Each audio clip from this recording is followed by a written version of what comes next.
বাংলার অ্যানাবেল বোঝো, বাংলার অ্যানাবেল হয়েছে আর কি অ্যাকচুয়ালিতে Porimoni. Hey guys, welcome to my channel. আমি মনোজ। এখন আমরা ট্রেলার রিয়াকশন করবো একটা Porimoni trailer, Porimoni cinema trailer. Link থাকবে ডেসক্রিপশনে অ্যান্ড পিন কমেন্টে। যারা চেক আউট করতে চাও, নতুন বাংলা ছবি, দীপাবলিতে আসছে, হরর ছবি। ন্যাচারালি আমাদের বাংলায় হরর কাজটা একেবারেই হয় না বলা চলে, এবং যেগুলো হয় সেগুলো খুব গুগোবর হয়, মানে সত্যি খুব একটা ভালো হয় না। রিসেন্টলি আমি একটা ইন্ডিপেন্ডেন্ট কাজ দেখলাম, আমিষ, আমার খুব ভালো লেগেছে। পরিমণি ট্রেলারটাও আমার বেশ ভালো লেগেছে, এবং ন্যাচারালি ওই নিকশ ছায়া আমার বেশ মোটামুটি ঠিকঠাক লেগেছিল। আর বাকিগুলো তো খুব একটা ভালো হয়নি এর আগে, ভোগ হোক বা যাই হোক পর্ণসপর হিসাব, সেগুলো আমাকে ভয় পাওয়াতে পারেনি। এবার এই ট্রেলারটার ভিতরে আমরা যেটা দেখতে পেলাম, এক তো গল্পটা ফিকশনাল, কিন্তু যেগুলো পপুলার আছে হররের ভিতরে, সেগুলোকেও সেই ট্রোপসগুলো ওরাকে নিয়েছে, আমার সেটা ভালো লেগেছে।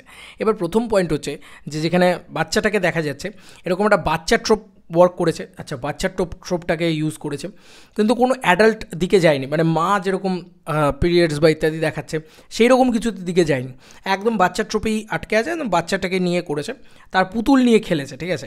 তো অনুশ্রী চক্রবর্তীর দারুণ একটা অভিনয় রয়েছে, আমার দারুণ লাগলো তাকে, সে মায়ের ভূমিকায় অভিনয় করছে। এখানে ওই মা সিনেমাটার কনসেপ্টটাও কোথাও গিয়ে আমরা একটা ভাইব পাচ্ছি। আচ্ছা, তার সঙ্গে সঙ্গে মেইনলি যেটা ভাদুরী মশাইয়ের ক্যারেক্টারটা আমরা খুব পপুলার জানি, সেরকম আদলে একটা ক্যারেক্টার তৈরি করেছে রজতবাবু দত্তকে। তার হাফ প্যান্ট পরে সে এন্ট্রি নেয়, হেই লাগে তাকে। তো সে ভালো পারফরমেন্স দিয়েছে, স্বাভাবিক ব্যাপার, সে ভালো পারফরমেন্স দেবে, খুব স্বাভাবিক ব্যাপার।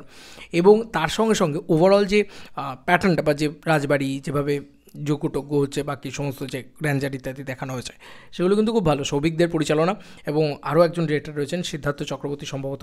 তো এই মানে কম্বিনেশনটা, সৌভিক দেখে আমি পার্সোনালি চিনি, তাই জন্য আমি নামটা ফট করে বলে দিতে পারলাম। আচ্ছা, আরও মানে ওভারঅল টিমটা খুব ভালো লাগছে।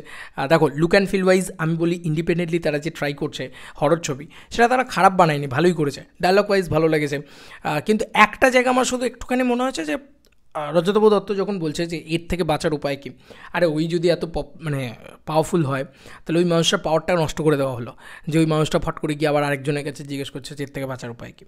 তো এই হচ্ছে ব্যাপার। বাকি ওভারঅল যে ব্যাপারটা মানে ভূতে বিশ্বাসী না সত্যান্বেষী, এইরকম বেশ ডায়লগ, একটা সুন্দর লাইন লেখা রয়েছে, সেটাও খুব সুন্দর, সেটা ভালো লেগেছে অ্যাকচুয়ালিতে।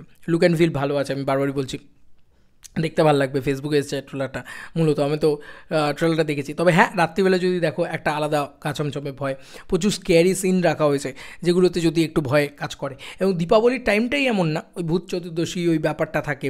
আর দীপাবলিতে ন্যাচারালি কেউ মানে বাংলা ছবি রিলিজ করে না, তাই ফাঁকা মাঠটা থাকে অ্যাকচুয়ালিতে, এই ছবিটার ওয়ার্ক করার চান্সও বেড়ে যাবে কোথাও গিয়ে, আমার তো তাই মনে হয়। এবং ভালো লাগছে, এবং বাচ্চা মেয়েটা যেভাবে হাসে, যেভাবে পারফরমেন্স দিয়েছে, আমি সিরিয়াসলি বলছি, ও টেরিফিক পারফরমেন্স দিয়েছে। ও যখন বলে পুতুলটা কই, ও এনে দেবো তোর, মানে তনুশ্রী চক্রবর্তী বলছে এনে দেবো পুতুল, ওই জায়গাটাতে পারফরমেন্স দেখবে ছোটো বাচ্চাটা, মানে ভয়ঙ্কর লেভেলের পারফরমেন্স, সিরিয়াসলি বলছি, মানে টেরিফিক। চলো বন্ধুরা, নতুন কোনো ভিডিওতে দেখা হবে, ভাই।